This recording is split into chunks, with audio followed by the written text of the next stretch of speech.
Okay, calm down.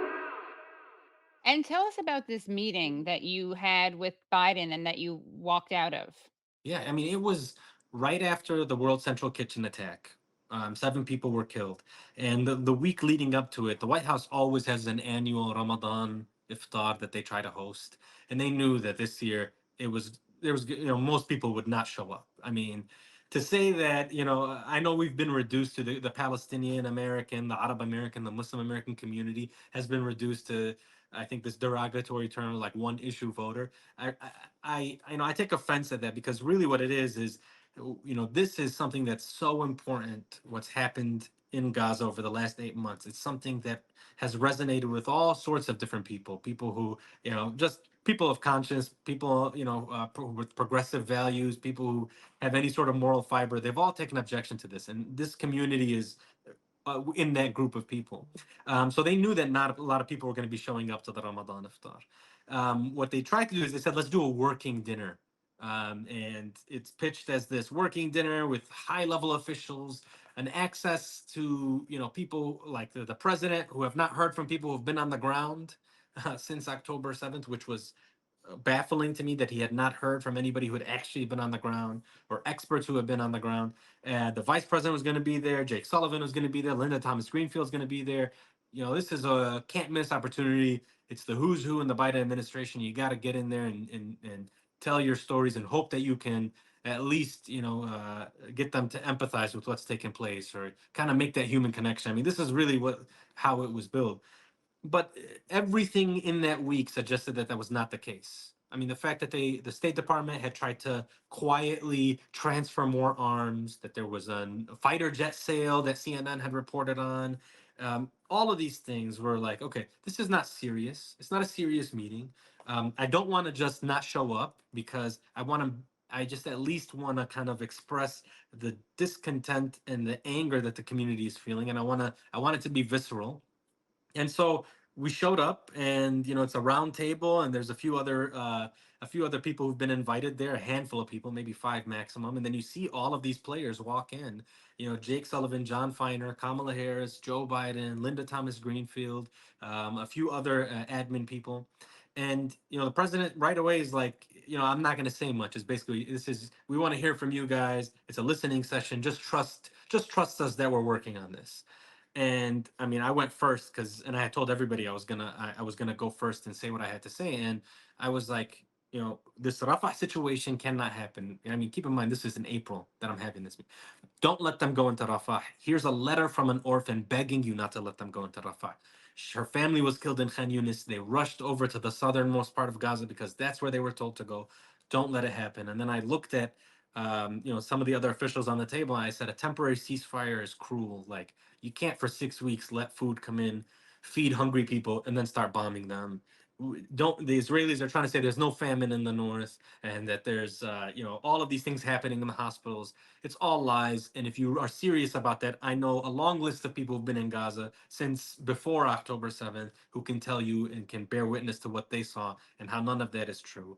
And I actually said something that with respect to the fact that they were vetoing these resolutions at the UN. But I was there the week after they had abstained and allowed that one resolution to pass.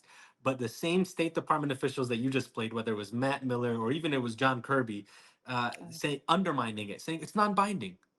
Yeah, lying right away, just Yeah, lying exactly. through their Yeah, teeth. Yeah. yeah, it's non-binding. Who cares? Whatever it is. So I'm like, why are you What's the guys here point? trying to play these games? They assume that everybody is just. I just feel like there's this condescension when they talk about, oh, we're making moves, and there's also this assumption Having that tough people are. conversations. Yeah, exactly. So I just got up and I said, out of respect for everything that's taken place in Gaza and the people that I interacted with and the community here that's heartbroken and that's suffering, I got to walk away from you. I got to walk away from this table. I said, the only thing we agree on is about this death toll inaccuracy. But I know for sure, having been there, that those numbers are astronomically higher than what they're being reported as. I know there's people still trapped beneath the rubble. I know that there's people that we haven't even heard about. And I don't even want to mention some of the people that are dying for medical reasons because of the blocking of aid, which to me is they're casualties of war as well.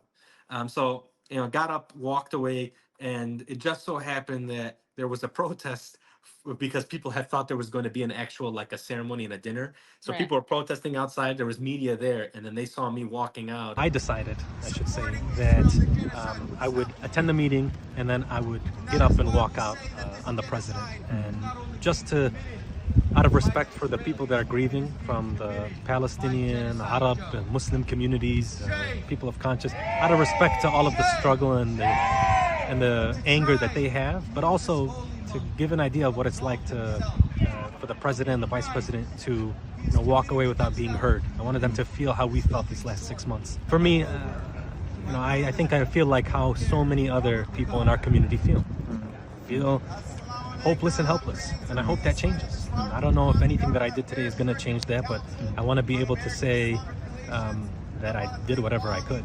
You cannot engage and try to get us to come out and show up in the primaries or in November, at the same time approving billions of dollars of 2,000-pound bombs that I personally saw devastate Khan Younis and Deir al-Balah and all the areas in Gaza.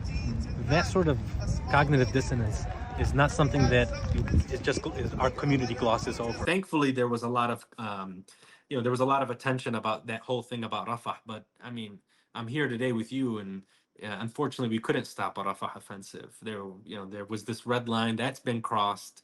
There's been all of the things that have taken place over the last several weeks, and so I think to get back to just the last segment that you had when we were talking about this ceasefire proposal and what does it mean. What's notably missing too is the fact that the Israelis have control of the Philadelphia corridor. They have the control of the border between Egypt and Palestine. And does a ceasefire mean that they're going to withdraw? Are they still going to be in control of this border?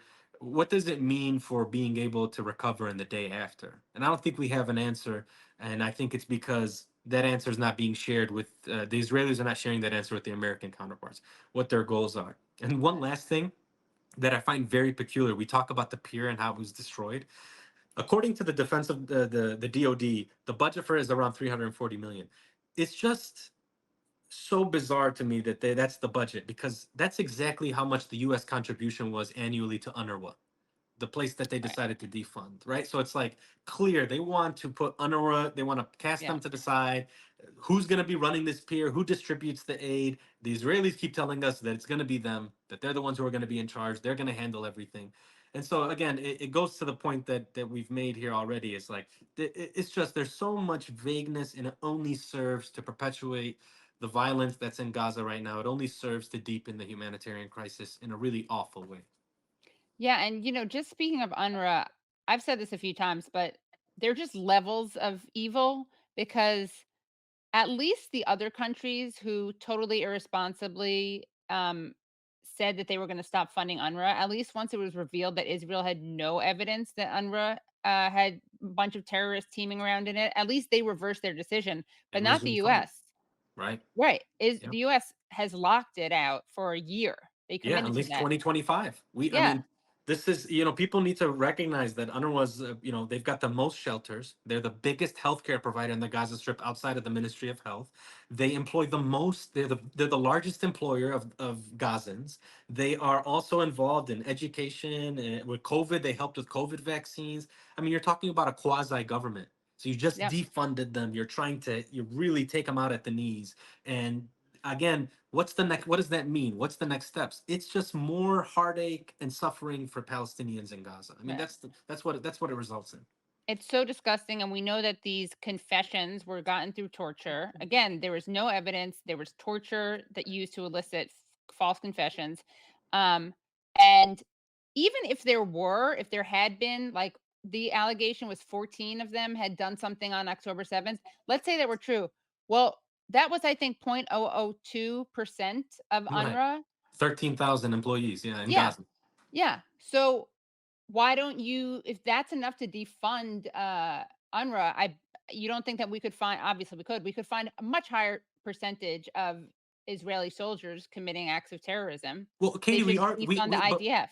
We already said that, didn't we? Didn't we say there's a battalion in the IDF that has clearly commit war crimes and Yeah. that they were considering sanctioning them? I mean, you've all Right. like that's the U.S. saying that about battalions within the Israeli military. Not to mention settler extremists that they wanted to specifically sanction. And Right. so, yeah, to me, it's like, all right, if you're gonna play this game, you should be consistent at least, because otherwise it undermines course. everything that you're saying, and nobody Right. can take you at face value. But internet, it's such a joke. I mean, it is such a joke.